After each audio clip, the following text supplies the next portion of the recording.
blessed, man. I realize I've got great children, man. My kids are great. I've got a doctor in the family. I've got an engineer in the family. I've got three boys and three girls and two boys. And I tell you this all the time, right? If anybody in this audience has both boys and girls, you must realize one thing, right? You cannot raise them the same way. You cannot talk to them the same way. You cannot logically reason with them the same way. You cannot discipline the same way, because they're two different animals, all right? Little boys between the ages of 8 and 22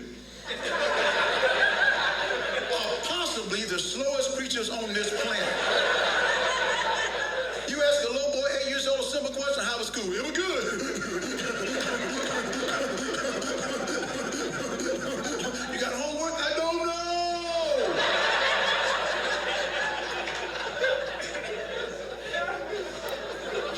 So I always encourage my kids, ask questions. Ask. Knowledge is power. So get out there and ask, right? So I'm in the yard one day cutting the grass. My son walks up. He goes, Dad, I got a question. I said, great, son, what's the question? He said, look, we don't have a fence. Why does our dog never leave the yard? I said, great question, son. Here's why. We have a thing called the invisible fence, all right? Dog wears a collar, things in the ground, dog walk close, because the dog's a little sharp. Right? Then at one point, the dog's going to go, you know what? Evidently, I'm going the wrong way. That's what the dog's going to say, right?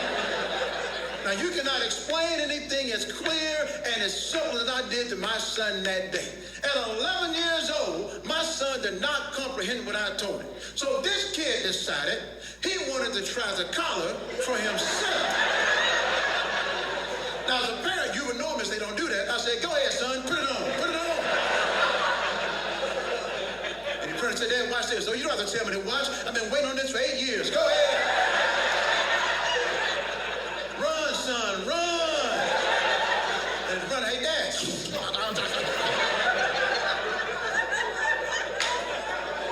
When he fell on the ground, he was shaking. I didn't want to touch him, so I got a stick. Are you all right? Are you all right?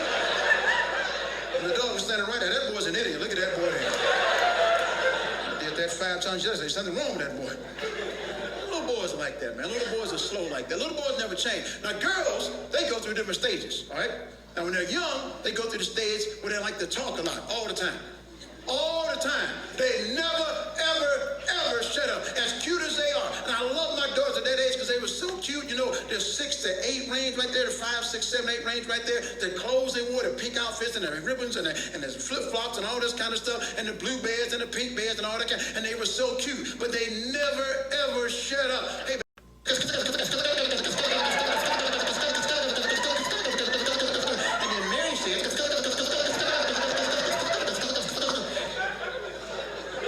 then they get a little bit older. Then they get about 12, 13 years old, and then everything becomes the end of the world. Anything that goes wrong is the end of the world to them. It's so dramatic. It's traumatizing for life. Life as we know it, Dad, is over, right? So I'm in my room right here. My daughter's room right here, in between the staircase, right? So I'm watching a football game. I hear my daughter in her room start to cry. So this goes on for like an hour, all right? So at that point, I did what any concerned parent would do. I got up and closed the door. Because it was going on my nerve. I'm trying to watch the football game. That's more important. Because I know it's something I don't want to be involved in. I know it's not going to make any sense. I know it's going to be mad, all right? And so I'm thinking to myself, another hour goes by. I said, you know what? I'm going to go downstairs, get a snack, the staircase right there. She'll never see me because in her room, you can't see the staircase. So boys and girls, I start my journey. First step, good. Second step, good. I forgot the third step in my own house. I forget that third step makes a little noise when you hit it, and I stepped on it. I was like, ah. And sure enough, my daughter, Dad, is that you, Dad? I said, yes, baby. I was just coming to check on you.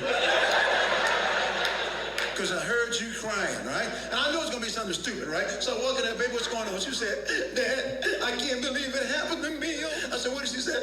Maybe I can't tell you. I said, okay, I'll come back. Wait a minute, hold on.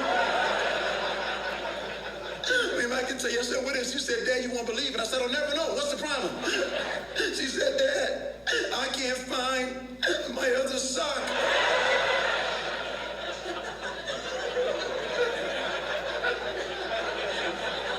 I went downstairs and got the shock collar from my son. They're great, though, man. like I said, I'm very blessed, man. Beautiful children. They are gorgeous. I don't say because I'm their father. They are gorgeous, though. They're mixed. They're mixed kids. Because my ex-wife is from hell.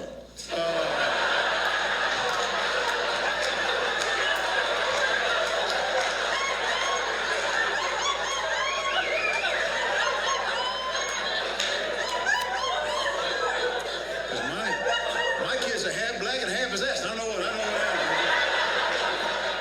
Walk in the house, how you doing, son? That's some of your mama's like.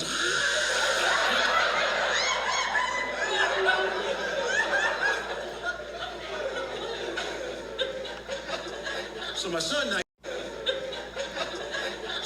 now, he's grown. My son's 31 years old, so he wants to have these talks, about life and everything, right? So he came one day and said, "Hey, Dad, what happened to you and Mom?" I said, "Let's talk about it, because it might help you in the future with your own relationship." I said, "Here's what happened.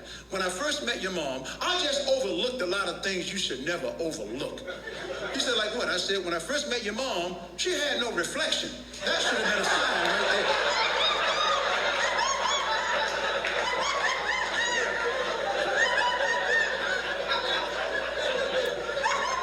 Every picture of my wedding album, all around nobody, just standing there by myself, just.